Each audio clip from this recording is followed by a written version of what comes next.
Hello my dear student, जैसा कि आप लोग अच्छे होंगे और अच्छे से पढ़ाई कर रहे होंगे। आज हम जानेंगे इस टॉपिक में क्लास 10th का मैथ्स का प्रश्नावली 7.2 का क्वेश्चन नंबर 10, जो इस एक्सरसाइज का लास्ट क्वेश्चन है। इसमें हमें एक सम चतुर्भुज दिया है जिसके शीर्षों के रेखांश क्रमशः इतने इतना है और इस सम चतुर्भुज का क्षेत्रफल निकालना है। तो हमें नहीं मालूम कि समचतुर्भुज का नाम नहीं दिया था, तो हम मान लें कि ये समचतुर्भुज एबीसीडी है जिसके शीर्ष क्रमशः इतने इतने हमें दिए हैं और चित्र के रूप में इसे कुछ इस टाइप से हम बना लेते हैं।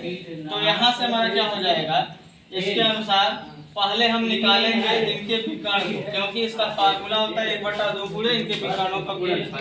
तो हमें विकर्ण निकालना है, तो लिखेंगे क्या, लिखेंगे विकर्ण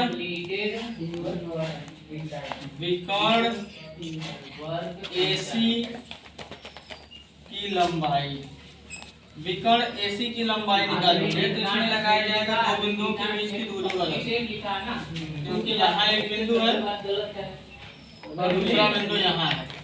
तो दो बिंदुओं के बीच की दूरी वाला फार्मूला लगाकर इसको क्या किया जा सकता है।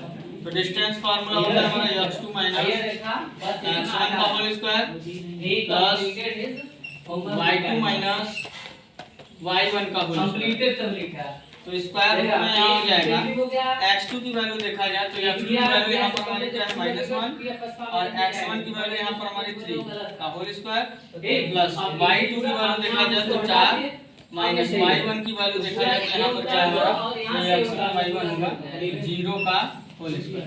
तो सॉल्व करेंगे तो यहाँ से हो जाएगा, और यहाँ से विकर्ण देखा जाए तो AC की लंबाई हम निकालना है और यहाँ हमारा क्या हो जाएगा, यानी ये हो जाएगा -1 -3 -4 का होल स्क्वायर प्लस 4 का होल स्क्वायर। ये हो जाएगा 4 का स्क्वायर 16 प्लस यहाँ से भी 4 का स्क्वायर 16। तो ये हो जाएगा हमारा क्या 16 16 32। इसका वर्गमूल निकालेंगे तो 4 करड़ी में आएगा और ये हो जाएगा हमारा इकाई में, इकाई या मात्रक लिख सकते हैं। तथा विकर्ण, दूसरे विकर्ण को निकालेंगे, विकर्ण BD की लंबाई। यदि BD की लंबाई देखें तो इसके लिए भी लगाएंगे वही फॉर्मूला। तो यहाँ हो जाएगा हमारा क्या स्क्वायर रूट में x2 माइनस x1 का whole square plus y2 minus y1 का होल स्क्वायर।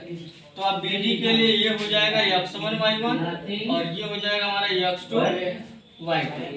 तो लगा लेंगे तो यहाँ हो जाएगा स्क्वायर रूट में x2 की वैल्यू यहाँ से हो जाएगी हमारी -2 और x1 की वैल्यू हो जाएगी 4 का होल स्क्वायर प्लस y2 की वैल्यू देखें तो y2 की वैल्यू -1 और y1 की वैल्यू 5 का होल स्क्वायर। तो इसे सॉल्व करेंगे तो ये हो जाएगा -2 -4 -6 का होल स्क्वायर और ये -1 -5 तो -6 का होल स्क्वायर।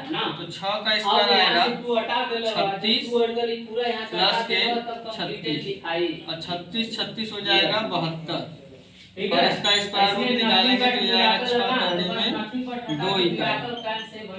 अब इसके बाद हमें क्या निकालना है, अब इसके बाद हमें निकालना है इसके क्षेत्रफल को। तो लिखेंगे और है कुछ अतः बस मतलब लिखेंगे अब समचतुर्भुज तो नेगेटिव है यार, उसको हटाएंगे ना। ABC वनली लगा सकते हो, नथिंग बट की जगह वनली मिराकल कैंसिलिंग क्षेत्रफल मत लगाओ, मिराकल कैंसिल बराबर हो जाएगा 1/2 वनली लगा दो और गुणे नथिंग बट टू ऐसे वनली लगाएगा जिसके विकर्णों का गुणनफल, विकर्णों का गुणनफल। चलिए अब आगे आते हैं, ये लगाएंगे तो यहाँ से हो जाएगा 1/2। विकर्ण की बात करें तो एक विकर्ण हमारा आया है 4 करने में, एक विकर्ण हमारा AC है और दूसरा विकर्ण हमारा BD है। तो यहाँ से रखेंगे 1/2 गुणे पहले विकर्ण की लंबाई हमारा 4 करने में 2 है और दूसरे विकर्ण की लंबाई यहाँ से हमारी क्या है 6 करने में। तो यहाँ देखेंगे तो काट देंगे 2 दूनी 4 और 6 दूनी 12 और गुणे कड़ी में 2 का गुणा कड़ी में 2 करेंगे तो कड़ी हट जाएगा। तो यहाँ आएगा 12 दूनी के 24 और ये वर्ग इकाई आएगा, क्योंकि क्षेत्रफल हमेशा किसमें होता है, वर्ग इकाई या वर्ग मात्रा। अतः यहाँ से देखो, यानी कहने का मतलब दिए गए इस समचतुर्भुज का क्षेत्रफल क्या होगा, 24 वर्ग इकाई होगा। यही इसका आंसर है। तो ये बहुत ही इजी क्वेश्चन था, बस फॉर्मूले हमको पता होने चाहिए। तो देखो इस तरीके से हम इसको लगा सकते हैं। बहुत अच्छे से बताया गया है, आप लोगों को समझ में भी आया होगा।